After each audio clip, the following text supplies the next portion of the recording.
I'm Eddie Muller. Welcome back to Noir Alley, where sometimes the backstories of our movies are darker and more disturbing than the films. This weekend's feature, Angel Face, from 1953, is a case in point. It stars Jean Simmons, who while still in her teens had become a very popular actress in England, her native country. She was only 19 when she co-starred opposite Laurence Olivier in Hamlet, earning a 1948 Academy Award nomination for Best Supporting Actress.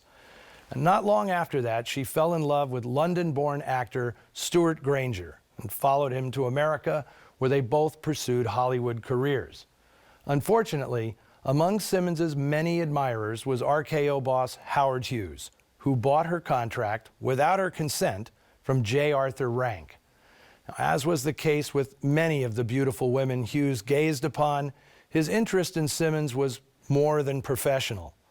Like he'd done with Jane Greer before her, Hughes declared that if Simmons didn't play ball with him, she wouldn't be making movies much longer. Now, this was, needless to say, a nightmare for the actress and her new husband. Simmons has said that during their cocktail hours, she and Stuart Granger would plot clever ways to kill her oppressor. And she tried everything short of murder, in fact, to avoid Hughes and get out of her contract. Now, the conventional wisdom in Hollywood was if you had a beef with Howard Hughes, sue him. He'd never show up in court, since among his many phobias was a fear of appearing in public. He didn't like to associate with common germ-ridden riffraff. So Simmons sued, and a decision was eventually reached through arbitration, freeing her from the long-term contract with RKO. There was only one stipulation. She'd first have to make 3 more movies for Hughes. The actress was cagey, however. She had language inserted in the court decree that the movies she owed to the studio had to be made within a specific amount of time, thus avoiding Hughes's typical modus operandi of taking forever to finish a film, something Janet Leigh, another Hughes obsession, had experienced with the never-ending production of Jet Pilot. Now, with this clause in the contract, Simmons began counting the days to freedom. First, she made Androcles and the Lion, a costume picture set in Rome, coincidentally scripted and directed by Chester Erskine, who'd written the original story that became Angel Face. Following that was She Couldn't Say No, a light comedy that was her first co-starring role opposite Robert Mitchum.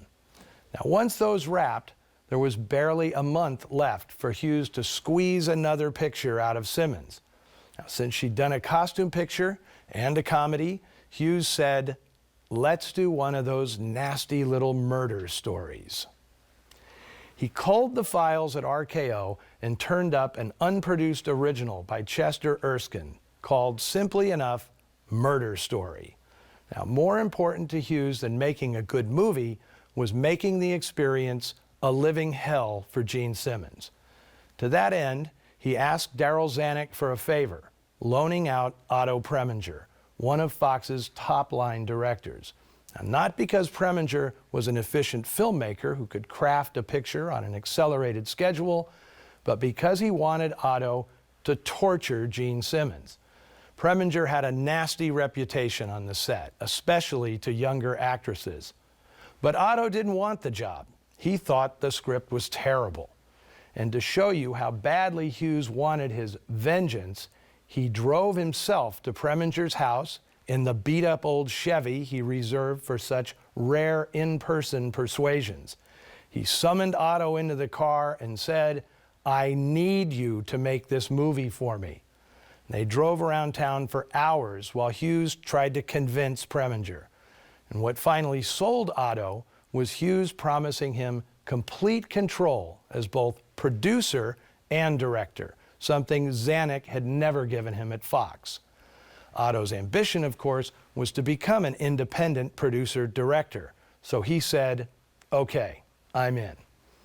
Now, he was given a budget of less than $1 million and a mere 18 shooting days, but he brought in a trio of writers, Oscar Millard, Frank Nugent, and finally Irving Wallace, to shore up the screenplay.